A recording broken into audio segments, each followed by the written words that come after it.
You can't change the name. You can't change it. Why? What did you do?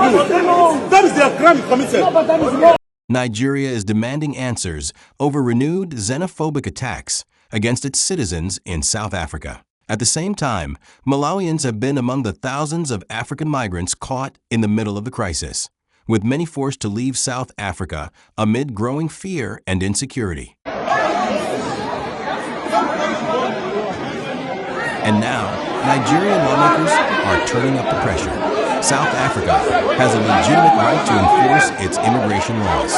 At the same time, attacking, threatening, or discriminating against people simply because they're foreigners is a completely different matter. South African authorities themselves have said immigration enforcement must be carried out through law and not by vigilante groups. The South African government has also publicly stated that violence, intimidation, xenophobia, and Afrophobia will not be tolerated. So what exactly is happening between Nigeria and South Africa? Why has Malawi become part of this story? And could this crisis damage relations between some of Africa's most important countries? Stay with me, because the details are more complicated. Parliamentary Association Africa Region Conference taking place in Lilongwe, Malawi from August 9th to 15th, 2026. The conference has brought together more than 300 parliamentarians and officials from across Africa. The dispute centered on how lawmakers should describe the violence and intimidation faced by foreign nationals in South Africa. Nigerian delegates argued that the attacks should be explicitly described as xenophobia, pointing to incidents in which foreigners have been targeted because of their nationality. South African lawmakers pushed back, arguing that the discussion should also address undocumented migration, illegal immigration, and enforcement of South Africa's immigration laws. The disagreement comes as South Africa faces renewed tensions over migration. South African authorities have intensified operations against undocumented migrants, while anti-immigration groups have staged protests and campaigns calling for foreigners without legal status to leave. More than 178,000 African migrants have reportedly left South Africa in recent months, including more than 115,000 Zimbabweans and 56,000 Malawians, according to figures from their home governments. South Africa says around 19,000 people have been officially deported since April. The migration crackdown has also triggered diplomatic tensions, with several African governments raising concerns about attacks and the treatment of their citizens in South Africa. The clash in Lilongwe therefore put two competing arguments directly on the table: Nigeria's insistence on calling the attacks xenophobia, and South Africa's position that the debate must also include illegal migration and enforcement. The wider conference is focused on democracy, human rights, and regional cooperation, making the dispute over how African countries treat one another's citizens a significant issue for the lawmakers gathered in Malawi. Most especially the unfortunate situation happening in South Africa, because that situation is alarming, is very dangerous, and is very barbaric, and is a very strategic issue which we as Africans, we are supposed to handle it as a matter of urgency. Because if we fail to do that, it will culminate to a lot of challenges, because we are supposed to face our internal African economic and political and immigration problems, so that we can have backward and forward integration of our economy, provided we cannot sit as legislators to ensure that Africans are allowed to move freely and to work as sisters and brothers, irrespective of tribe, irrespective of religion, irrespective of the region they came from. We are nowhere to be found independently, because we allow foreigners from overseas to come and manipulate and determine what we are supposed to do as Africans. While we who are brothers keepers, who are sharing the same border, who are working together. Somebody will migrate to South Africa, or will migrate to Nigeria, or will migrate to Egypt, or who will migrate to Botswana or Tanzania or Uganda. There is no any legal framework to protect his image and integrity. So I believe, Mr. Speaker, and the co-chair, we are supposed to put our house together to ensure transparency, to ensure equity, to ensure fairness, to ensure we protect the African Free Trade Agreement and all other related agreements. Because really and truly, technology, there's violence against women on the internet today.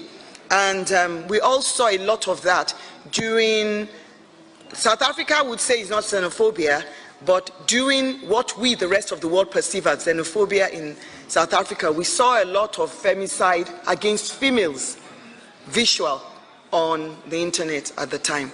So thank you again for that. Femicide is a priority, and I am asking all African nations to take this into consideration, and please, if you don't have femicide bills, begin to work on them. Actually, he talked about the issue in South Africa. This issue was raised during the executive committee meeting, and there was an ad hoc committee was put in place. An ad hoc committee that is going to work on this issue to see how things can come to the end or to be resolved. And that ad hoc committee was it's comprised of primarily people from in Nigeria, then South Africans, and also I think it's headed by Honorable from Eswatini. So it's an ad hoc committee comprised of 7 members of parliament, and some of them are speakers. So actually they have to submit a preliminary report at the CPC in Cape Town. That's next month, a preliminary report, and maybe by the end of this year there will be a comprehensive report on this issue. So maybe we don't need to go into that topic again now, because there has been an ad hoc committee that has been set to address, to look into this issue and report back to the CPC. I thank you. Immigration laws, according to our law, must be enforced by the law enforcement officials and not individuals. We have also conveyed the issues that are an irritation to the South African public, which are concerns, which leads to sometimes this type of violence. And we have also stated that this is not justification at all. One of those issues was the inauguration of the Igbo King in Gukompo in the Eastern Cape, the hijacking of buildings by some of the Nigerian nationals, and including putting areas, communities, and make them no-go areas, even for South Africans. And such community happens to exist in Tshwane, or what we call Pretoria, in Sunnyside, where there is a community. But you haven't found such community. And there is also another community in Hebrew, in Johannesburg. Did you say those are allegations, or did you find such community in existence? If you could allow me to conclude, yes, okay. It's not allegations, they exist, they are there. Okay. Yes, even South Africans cannot go into those areas. They are no-go area. Only Nigerian nationals can go into those areas. And these issues are a huge issue of public concern to South Africans. Issues of drug peddling. There is a number of Nigerian nationals in our court system arrested, and some of them, when they are arrested, they are also very violent against the law enforcement officers. So these are some of the issues that we have raised as a concern, and that we need to work together. And they have raised them that if there is any issue of criminality, the South African police must deal with it. But as you have heard, the issues sometimes do need collaboration and coordination, like the one that relates to the inauguration of the king. It did need the High Commissioner of Nigeria to work with the South African government to de-escalate the situation. So we have agreed to de-escalate the current public rhetoric between South Africa and Nigeria on a number of issues, including the xenophobia, but also to reaffirm the long-standing bilateral relations between Nigeria and South Africa.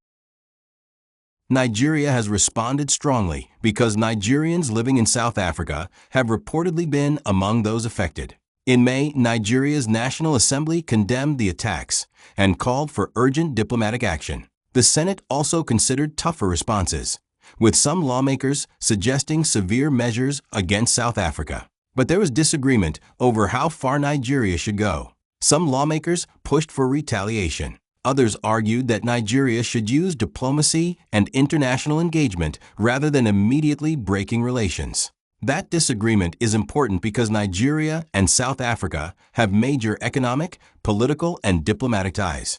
By July, Nigeria's House of Representatives was still demanding action, including stronger diplomatic pressure and investigations into losses suffered by Nigerians. The Trustees South have asked illegal foreigners to leave, but no one took them serious until Match took action. Now the other Africa countries are calling South Africa xenophobic. Malawi has also been heavily affected by the South African migration crisis. Thousands of Malawians living in South Africa became frightened amid threats and anti-immigrant unrest. Some fled their homes and sought assistance before returning to Malawi. In June, reports showed large numbers of Malawians gathering for repatriation, including families and children. The South African government has confirmed that Malawi was among the countries involved in voluntary repatriation arrangements. Recent reporting indicates that tens of thousands of Malawians have returned from South Africa amid the broader crisis. That means Malawi isn't necessarily the location of a Nigeria-South Africa political confrontation. Malawi is part of the bigger regional migration crisis, and that distinction is important if you want your channel to remain credible.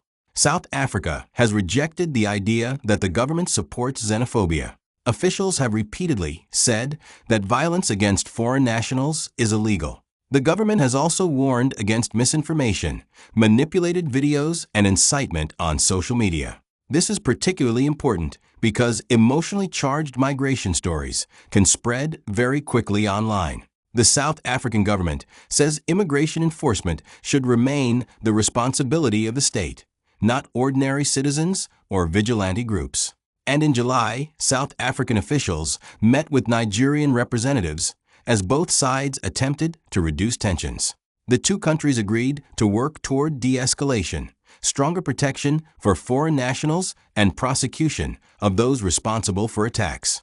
At the end of the day, Africa cannot afford a situation where one African country sees another African country's citizens as the enemy. Nigeria has every right to demand the protection of its citizens. South Africa has every right to enforce its immigration laws. Malawi has every right to demand the safety and dignity of its citizens. But none of those rights should require violence against innocent people. What do you think? Should Nigeria take stronger action against South Africa? Or should both countries focus on diplomacy? And what should happen to African migrants caught in the middle? Drop your opinion in the comments. Don't forget to like this video, subscribe, and turn on the notification bell, because we bring you the biggest African news and gist as it happens. A quick one. Welcome back. Xenophobia is a monster that is aimed at destroying the relationships between South Africa and other African countries, especially the giant of Africa, Nigeria, and also the giant of Africa called South Africa. These countries used to coexist nicely until the commencement of these attacks on foreigners, black foreigners, so to say. Nigeria is hell-bent on getting an apology from South Africa, or else the relationship will never be as it used to be. Here in this video, you see the summit, Nigerian top officials attacking. Actually, there's a verbal exchange of words from South African counterparts and Nigerians, as per the recent xenophobic attacks carried out in South Africa, which is still ongoing, by the way. Watch and enjoy. Thank you. Nigerian and South African lawmakers clash over the word of xenophobia at a conference held in Malawi. Now, Nigerians is telling South Africans how they should label what's going on in their country with immigration, and South Africa is pushing back. They're like, look, our delegation reject the use of the term, arguing it was unwarranted in the deliberations and that discussion should instead address irregular migration and the enforcement of immigration laws.